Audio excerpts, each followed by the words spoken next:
thank you so much for coming to our talk on digital fashion. Before we start, I think I just wanted to ask, obviously we're all very Web3 here, but who here actually owns any digital fashion? Because it's kind of a different area. One, two, okay, a few, but not much. So that's interesting. So yeah, I just want to start with introductions, obviously. I think if we go from Matthew and go forwards, just say who you are and what you do. Hello, everyone. Oh, that's loud. I'm Matthew. I head up the innovation agency at London College of Fashion, and the college gives us this beautiful remit to explore with any emerging technology and how it will impact fashion and retail. So we literally just build proof of concept with that technology and try and accelerate the pace of change in the fashion industry, and then bring all of that knowledge back and send out another generation of designers and executives who perhaps have a slightly better understanding of technology than the current crop.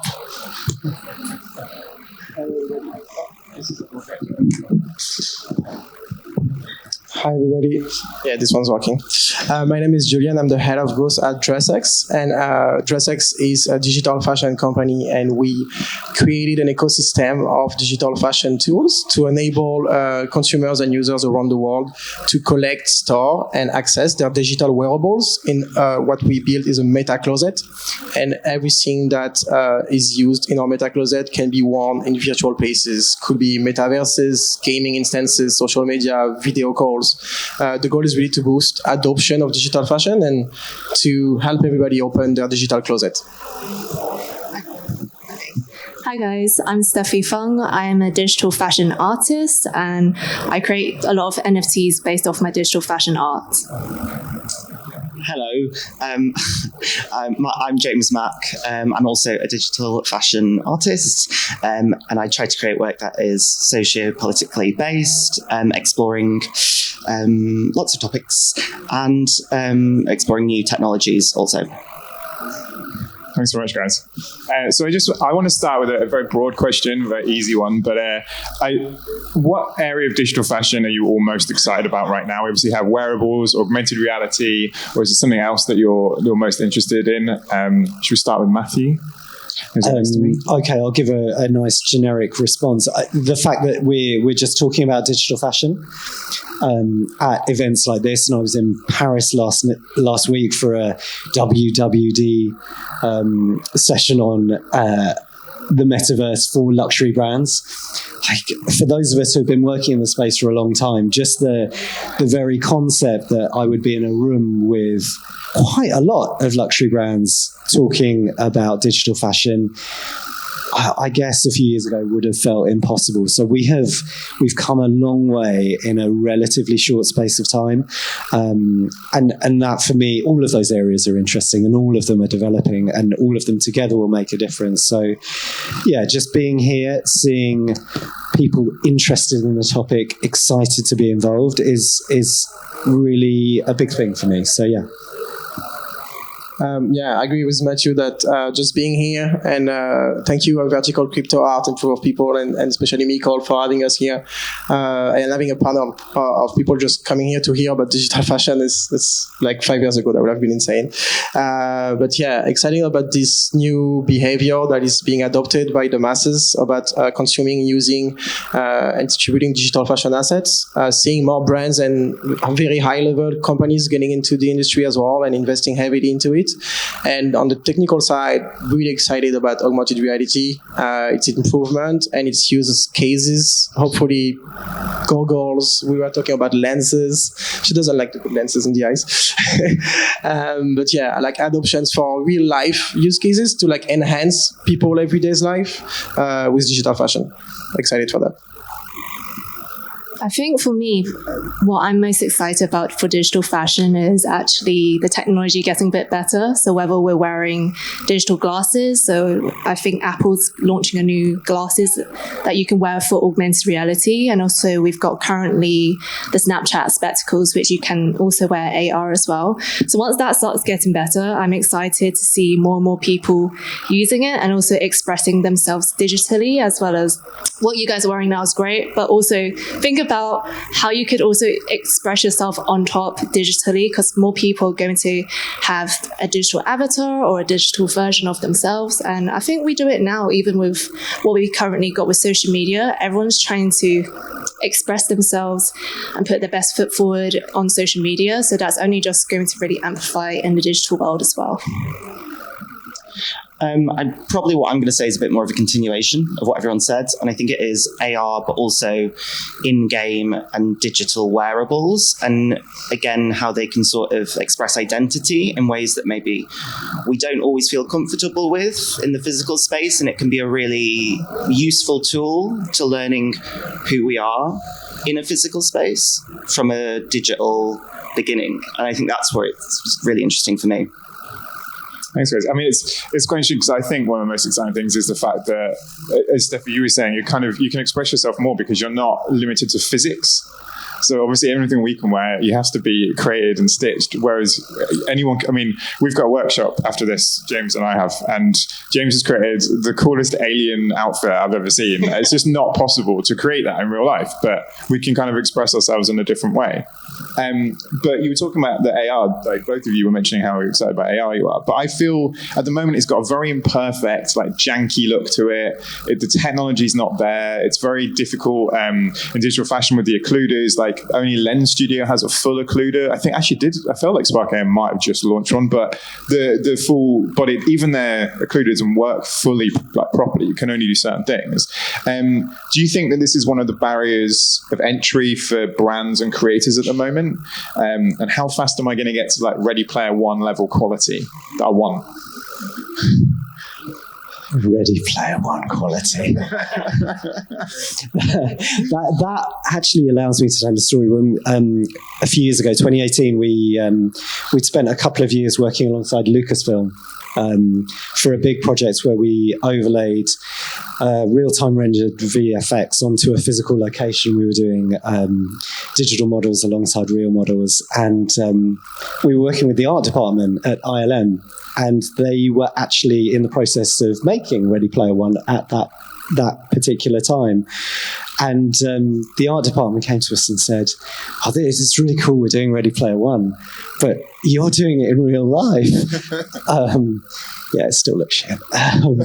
We're a long way from kind of that kind of perfection what you see at movie level. I think like body tracking has improved really dramatically, and I think also it begins to lend into what do we want to create in these, because a lot of the reasons that you give there are certainly things around trying to make it look like it does in the real world.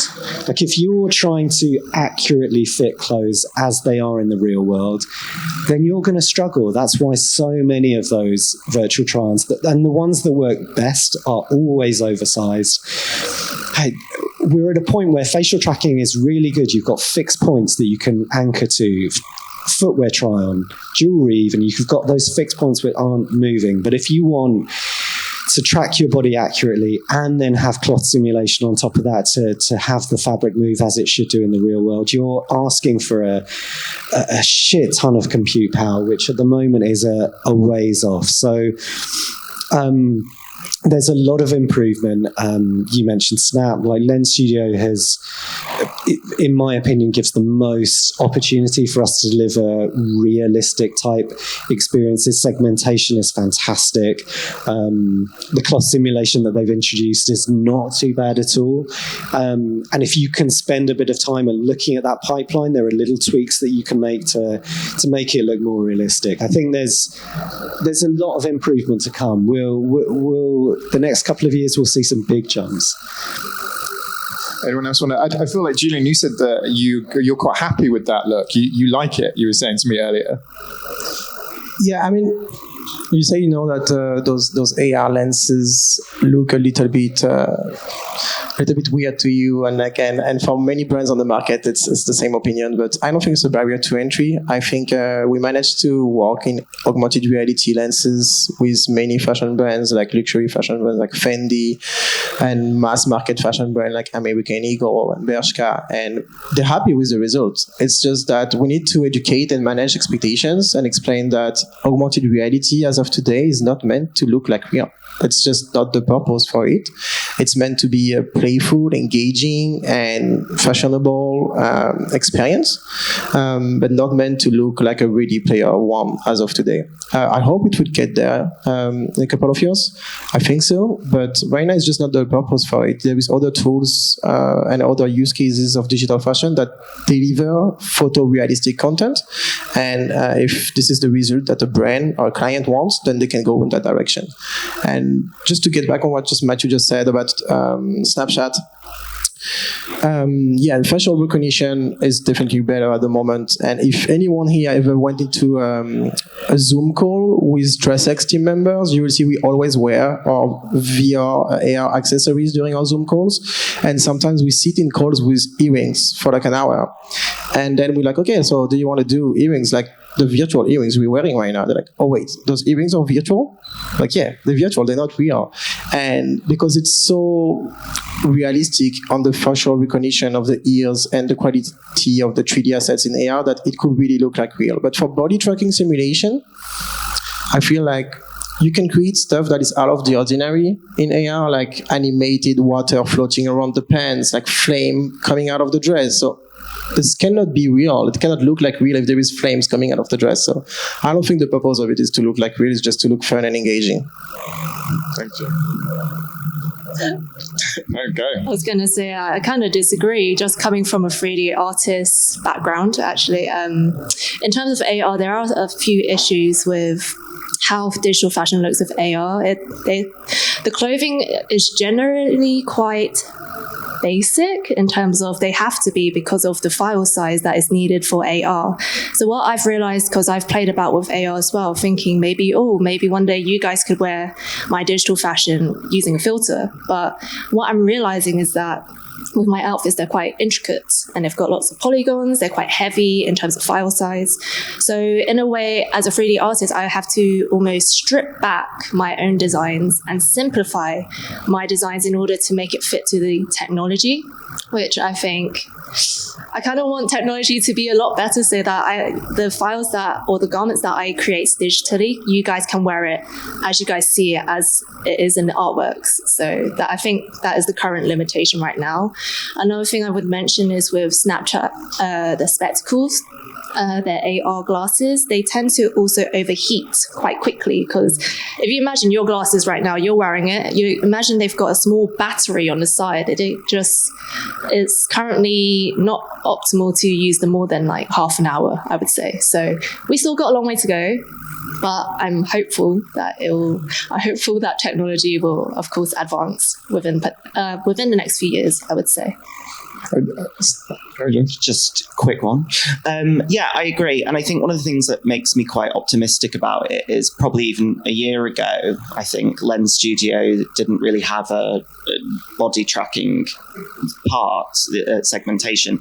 And so that's really exciting as to how far that's developed over the course of a year. And also what I think is really great about that type of software, even if the tracking isn't quite there, is the accessibility of it. And I think that's what gets really exciting to me, because fashion itself as an industry away from the digital space is quite elitist and hard to crack into. So having software that's accessible to a lot of people is really interesting. And then lastly, just in terms of designing for it, I think it is a thing where if you design within the limitations, knowing that you're not going to create a garment that tracks perfectly, I think you can create some really interesting stuff. And I do think that playful energy is really important in creating work that wouldn't exist physically, because you could buy that then. And I think there's something exciting about creating things that are out of this world. I like that statement. And it's funny because I would literally say, like, if you look at digital fashion after hearing what James just said, you'll notice that many of the best outfits don't intersect arms, and it's very interesting when you see things like Institute of Digital Fashion, they really design within limitations but design beautiful pieces.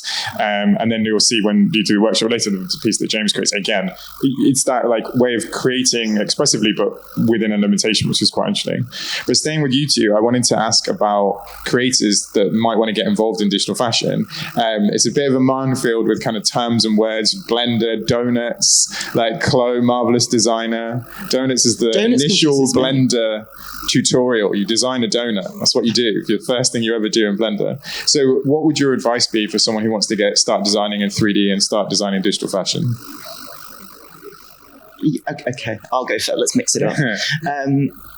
I think that what's really good is having a grounding in 3D design rather than jumping straight into a software like Marvelous Designer or Clo 3D, which is where you can create very realistic looking garments. I think having an understanding of polygon count, having an understanding of sculpting, having an understanding of something more like Blender, which is a 3D rendering software, or Cinema 4D, whichever, or Unreal Engine, a few different ones, is actually really smart to start there before moving into digital fashion, understanding the 3D landscape a little bit more.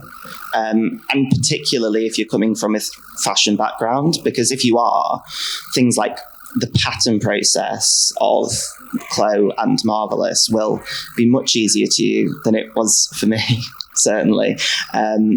So yeah, just getting a general understanding of 3D softwares is going to be really beneficial. And, you know, like Blender is a free software. So that's another thing that it's quite accessible. Again, you know, and it works on most computers. It isn't, unless you start creating quite complex work, it's not going to break your computer to start out. It's not getting really hot, like the lens glasses. Yeah, I would say my opinion's quite similar, actually.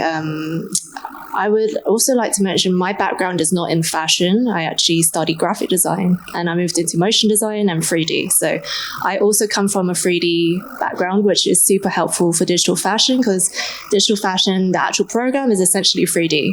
So it's useful to have, that's what James said, a 3D background. But if you guys also got a fashion background, that's actually a positive for you guys because I had to learn fashion terms and actually how to sew digitally, which everything in this program called Clo 3D or Marvelous Designer, it is a simulation of real life techniques that you use in the physical fashion world. So if you guys got background knowledge on that, that's super useful. If you guys are missing out on the 3D knowledge side, then yes, I would recommend watching a few YouTube tutorials. There's lots of free resources online for you guys to get your hands and get stuck into. So I think that's really interesting about the pattern design in 3D. It's something that I've always found quite interesting from day one, which is that, as you said, you are creating patterns in digital, and therefore these designs can be made in factories in real life because that's the way they're made. They're made by patterns and sewn together, etc. And I think, given that, have we seen, or are we going to start seeing a fundamental shift in how fashion is designed and manufactured in the future?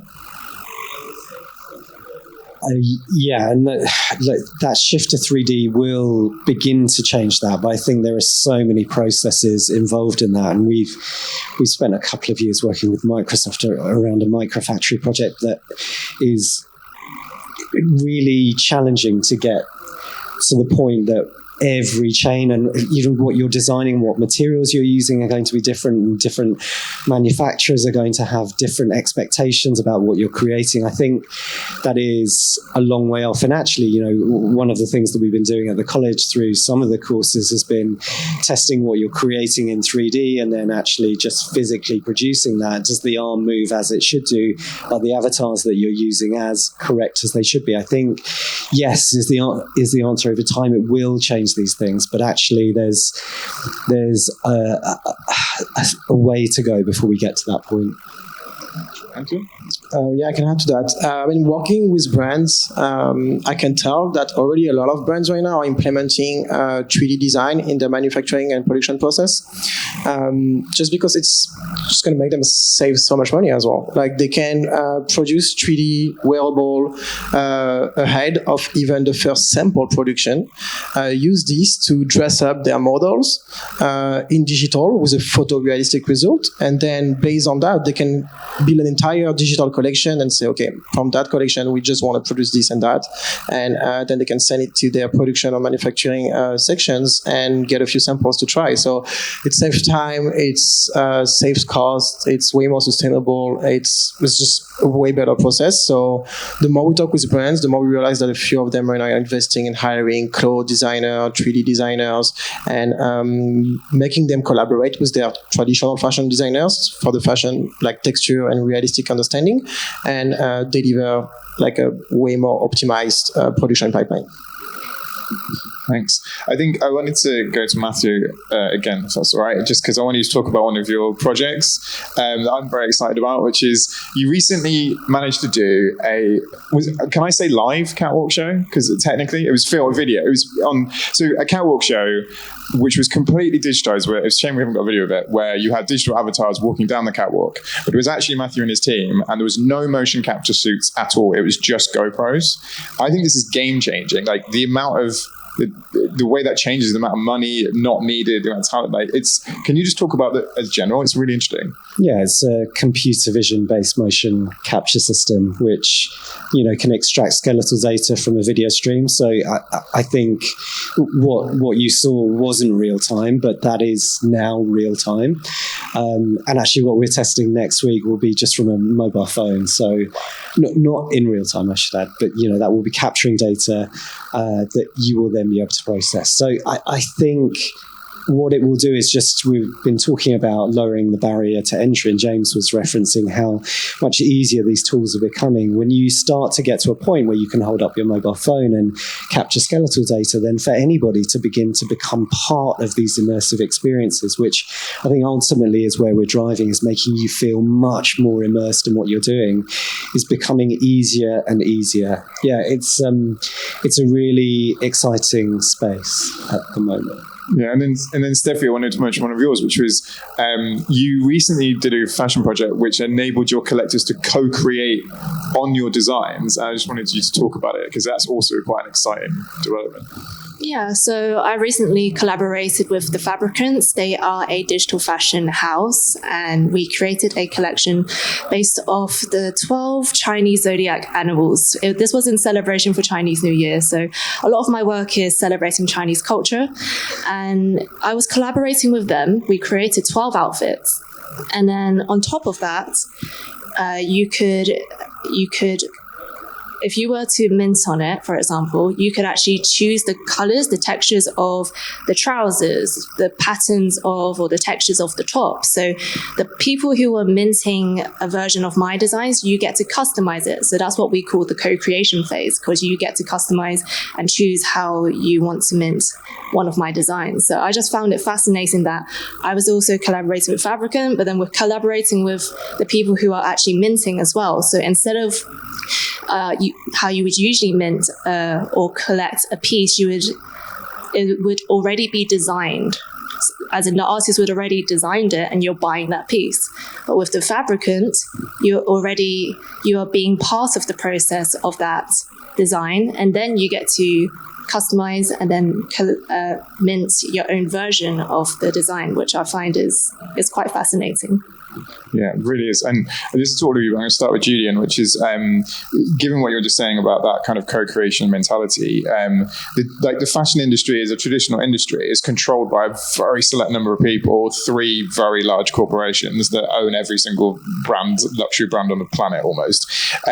How do we think that digital fashion can actually change that industry, which is traditionally heavily consumerist, which is kind of against the idea of our decentralized world, and centralized? I mean, first about consumerism, I feel like digital fashion could be a real alternative to mass consumption of fashion items in the real world that are often used for content creation. That's a big part of our vision at DressX. We've analyzed that in the UK, I think it was in 2016 or 2017, 15% of physical fashion consumption was just for one Instagram picture. So if you replace this, we're talking like billions of dollars a year, and a lot of waste. And if you replace this with a photorealistic piece of content made with digital wearables, which give you the exact same result, that will enable brands and consumers to have a way more sustainable behavior towards fashion in general. And then regarding the inclusivity, I mean, the example with Stephy and Fabricant and the co-creation aspect of this is just so Web3, you know, it's just like it could only happen in this industry. And as we saw that as well with us when we work with high-end fashion brands like a Fendi, for example, but we also work with independent designers like a Stephy Fung, and they all together placed on our marketplace the same way with equal agreements and rights. So I think Web3 and digital fashion really enable kind of this inclusivity and this empowering of creators around the world to access the same audience at scale. Thank you. Anyone else want to add? Because we have like 3 or 4 minutes left, so I'm going to go to audience in a second. But yeah, maybe I'll just do that. Has anyone got a question? Yeah, on the front row? I do as well, actually. I'm going to squeeze it. Hi, thank you. My name is Alex. I asked a couple of questions before. And then in the same vein, I mean, you mentioned something about the co-creation. If we extend that concept, do you believe, do you believe that instead of selling the art pieces themselves, you make them free and then you sell the meta information of the distribution of these art pieces? Let's say you produce a nice cloth, then you leave that for free for every desired avatar usable thing to use that avatar for free, but then you collect through NFT the information, how many people, what's the people who likes that particular piece, then you sell that information, because then the brands can produce the physical item based on the desirability of a particular virtual item and usability of a particular virtual item. Because at the moment this happens in the Google space, in Amazon space, they collect meta information of all the sales they do, and then they can replace supplier. Then instead of selling, like in the traditional sense, I have this creation, let's see how I can sell it somehow, my collectors are, you give this away for free, but then you collect through the NFT methodology, the meta information. These kind of people in this particular area will like this, and then I can monetize this. Not monetize, I hate the word monetization, but, do this. Thank you. I'm not sure if I understand your question. You're saying if you give away the digital garment for free and instead you collect something about the NFT data, is that what you were talking about? Harvesting data through digital garments to then know where your target demographic is for the physical. Is that what you mean? Physical produces something. I know she has the IP rights, like they can't produce it. No. So I know this is like to Steffi, and I don't want to like jump in and stuff. But to be honest with you, I think that idea is terrible because, like, quite frankly, we are building a decentralized world. We are not Mark Zuckerberg. That is the absolute point of this is to not collect and harvest data from like collectors and customers, and then use their data against them. Like that is not what we're here to do. I feel. I don't know who agrees with that, but I feel like that is Web 1 mentality, in my opinion. I'm sorry. But this is not it, because otherwise we don't have gazillions of producers that pay, which then push all this fashion onto us, and then we need to select maybe some pieces. Right now, 4 companies, Kering, LVMH, decide what we all wear. Now, Steffi decides what we wear. That's cool. So I feel like right now we're in a much better position than harvesting data for people, personally. You can't replace them. You can maybe increase creativity to work, but that creativity should be, because there are two things, use value and exchange value. All these people who collect things have the same version 1 money and domain of everything. Today's fun. People collect stuff for speculative purposes because they're driven by. I think. Let's talk about this later. Yeah, I was going to say, you're going to take that off stage. Cool. Hi, I'm really excited about the wearability, the wearable utility of digital fashion. So when I went to Decentraland Metaverse Fashion Week, I couldn't find anything to wear. And I find that I can find loads of amazing digital fashion, but hardly any of it has utility yet. What do you think needs to happen in order for that to become more of a commonplace thing? I can probably help with that because really, like we released an NFT marketplace 3 months ago, and the principle and the vision of that product is to provide utility to fashion. Like fashion is meant to be used, not to be just stored in a wallet as an image or a video. And that was a real NFT-related issue for fashion brands and fashion creators around the world when they get into this space. And I mean, and also like we all talking about digital fashion a lot with complicated terms, but we always say that the only way to understand digital fashion is to wear it. So I invite you to test the screen that is the entrance next to the bar with an NFT that we created with verticalcrypto art for this event. And the NFT is displayed on the screen, but there is an iPad on the side and you can wear it live in virtual. So that's a great way to experience it. And then for utilities of NFTs, you mentioned Decentraland. So there is a way now for NFT creators like a Stephy Fung, for example, to go on an NFT marketplace and drop an NFT piece, which is an artwork that you would collect as a traditional artwork.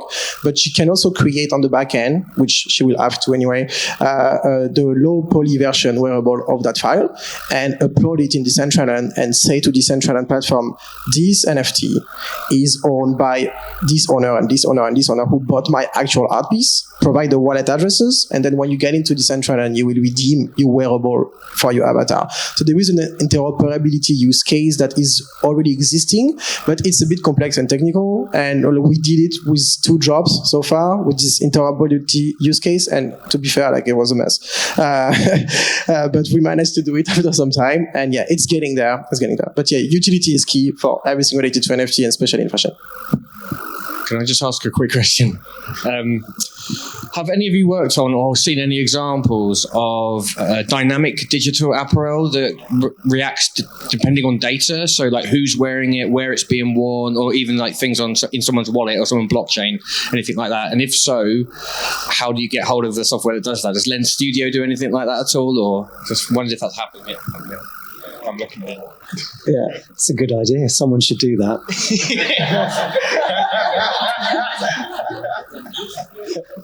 Okay, good. That's my answer then. Thank you very much. I'm going to do one more question really quickly, and then we're going to move on to the DAO panel. It's a very quick question. The biggest problem that we have in the fashion industry is copyright. And when you're in the metaverse, how do you protect your fashion? Because there's so many different metaverses.